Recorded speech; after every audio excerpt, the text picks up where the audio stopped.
When I was first asked about curriculum, I struggled to give an answer.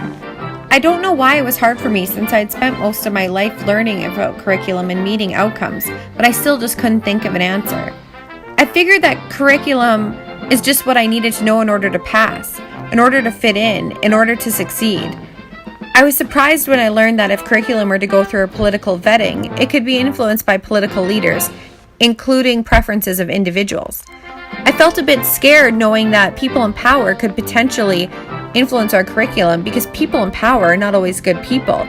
For instance, Hitler was once a person in power. This class has opened my eyes to the hidden curriculums and how they often serve as a form of oppression, or how the idea of common sense is pretty much a disguise for a dominant discourse.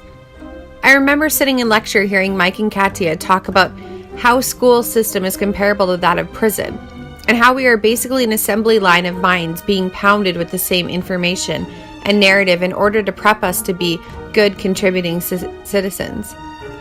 All of a sudden, my inspiring dreams of being a teacher were distorted with images of me contributing to the reoccurring hidden curriculum and oppressive cycles, molding my students to be good citizens.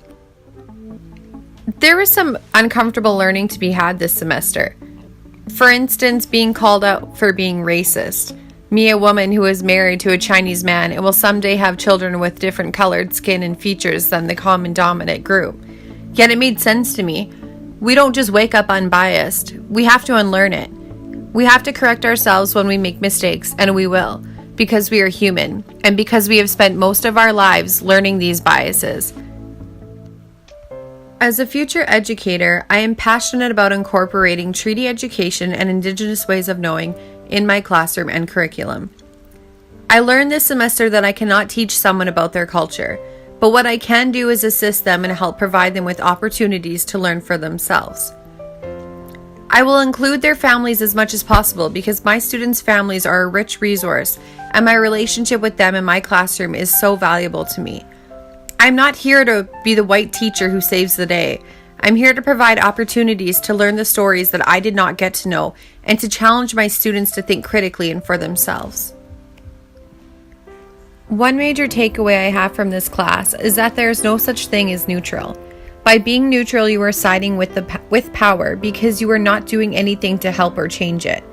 This was an eye-opener for me because I always thought that by being neutral, I was playing it safe by just not getting involved. On our last day of class, we were again asked what we thought curriculum is, and I would have to say that what I know of curriculum is that it is mandatory. But just because it is mandatory doesn't mean it is always right. I think our Saskatchewan curriculum needs some major updating, and in terms of treaty education curriculum, 4 outcomes is simply not enough. Our curriculum should always be changing as we as humans and the times are. I know that as a teacher, I will have to teach this said curriculum one day, and I'm going to try to be aware of my biases, and even though we are expected to meet outcomes, I want my students to still have the opportunity to critique their learning and ways in which we can make it better. I won't avoid topics because they are uncomfortable or provide band-aid solutions for real issues. I admire Mike because I can tell that he actually lives what he teaches, and to me, that is very admirable as an educator. Because students do not just learn from what we say, but they learn from what we do and what we model as well. Thanks for watching.